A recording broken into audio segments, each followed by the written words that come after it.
So let's go ahead and bring in my main man, the boss of San Antonio, Radio Caliente, El Conservador, George Rodriguez. Now, usually when George and I are chit-chatting, we're talking politics, we're talking life, liberty, and prosperity. We're talking Texas, we're talking the Pink Dome. But what some of you may already know, and if you don't, you will know now, George is an avid sports fan, big football fan. He actually has some background in sports commentary, football commentary. I'm doing it again, in fact. Congratulations, George. Congratulations. For high schools. Yeah. It may be the most enjoyable thing that we do, right? I mean, it's an escape. It's an escape. It is. It really is.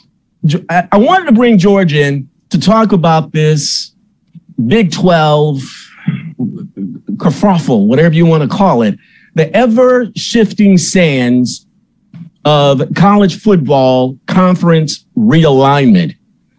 And I wanted to bring George in because, yes, he's a big football fan, but he is absolutely rabid about BYU football and all BYU sports, being that he is a BYU alum. And George, in the past, when we've spoken about BYU sports and specifically BYU Gridiron, you believed that the brain trust in Provo was going to side predominantly to stay independent because, as you rightly have pointed out in our past conversations, it is not unreasonable for BYU on an annual basis to have the toughest schedule in college football, or at least one of the toughest schedules in college football per annum because of its independent status. The same thing can be said with Notre Dame. First of all, your reaction about the Big 12, in my view, finally offering an invitation to BYU to join the Big 12 conference in an effort for the conference's salvation. What was your response when you heard that? Did you have any idea? Was it in the rumor mills with your contacts in Utah? Well, I mean, it's always been in the rumor mill that the Big 12 would eventually reach out. But what really brought it to a head was when Oklahoma and Texas jumped ship. Now, the fact of the matter is that Oklahoma, not so much, but Texas definitely was ruling the roost. They were. I mean, you know, it was called the Big 12, and there were only eight teams in the conference. How is that? Well, you know, that was because Texas refused to expand. There was a big kerfuffle about the University of Houston ever joining, and Tillman Fertitta was absolutely beyond angry that the University of Texas blocked them. So once Texas left, and once Oklahoma went with them, then it definitely opened it up, and it made sense. I mean, BYU has always kind of looked to the west, to the Pac-12, but the Pac-12 is just too liberal. The California schools, UCLA, Berkeley, specifically, have been very, very uptight about BYU joining because BYU is a Mormon school. And by definition, the church does not support gay marriage. So, you know, whatever that means in football, they have been opposed to BYU joining the Pac-12. So joining the Big 12 was it made sense, and I think that it's a good marriage. I think that BYU will profit from the big markets. Both television as well as football recruitment in Dallas and in Houston, and certainly here in San Antonio. All over Texas. All over Texas. Yeah. I mean, let's face it. Besides Florida and California, Texas probably has the better recruitment of athletes than those states, and I really think that they're going to. University of Utah, in fact, has their quarterback. Their quarterback is a kid from Houston, from the Houston area. So it's going to be really, really, really fun. I think it's going to be very, very good. It'll be great that they're going to be coming to Texas to play.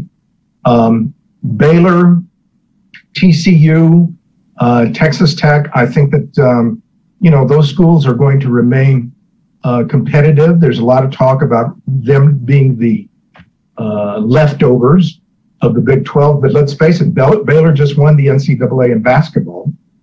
You got Kansas in basketball. Iowa State is on the come. That's right. University of Houston basketball. Exactly. Exactly. When it comes to basketball, baseball. Let's not forget. BYU is strong in basketball. Let's not forget. BYU is strong in baseball, in swimming, in other sports. Track and field, soccer. I mean, it is really it's very, very competitive in all of those sports. I think it's going to be very, very good, a very good fit for BYU. I think it's going to profit them a lot. BYU is second only to Notre Dame in the following of fans. Yeah, big travel really well. Very, very well. They're very, very well. They played in Las Vegas last Saturday, and the announcers were shocked because well over half of the stadium was in blue. They played the University of Arizona, and well over some like 75% of the stadium was in blue. So they travel very, very well. I think that's going to be, I think it's going to be a very, very good thing overall for the Big 12.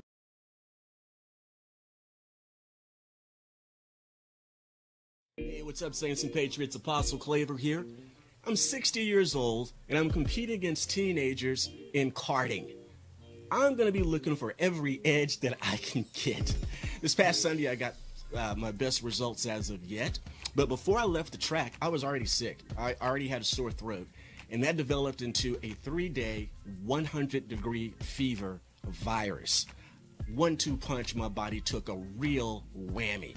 The brutality of karting in itself, just doing a full day of karting, and a 1-week virus. So 2 days before the race, I'd actually received my first delivery of You're Worth It products, all 4 You're Worth It products, and I'm going to be now adding Your Vitality to my supplemental diet. Why? Because I need the recovery properties that are within this multivitamin drink, and it is a vitamin gumbo to be ingested the best way to take your vitamins, liquid form, no stomach upset whatsoever.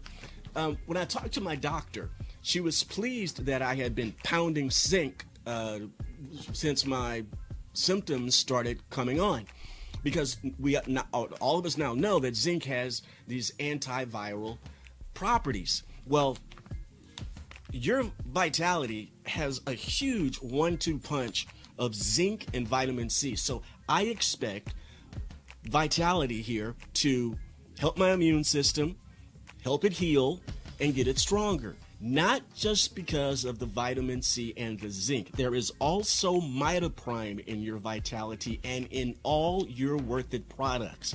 Now, this is a patented substance, and it has some unbelievable properties. First, it is an anti-inflammatory. It is a powerful antioxidant. It is supportive of brain function. 60 years old, I need that. That's definitely for sure. But the mitoprine itself is an immune booster, and its properties focus on your longevity.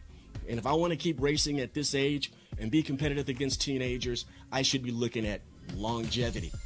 As I stated, I am adding You're Worth It products to my supplemental diet, and you should too. Order your first 30-day supply at the website right here on the video.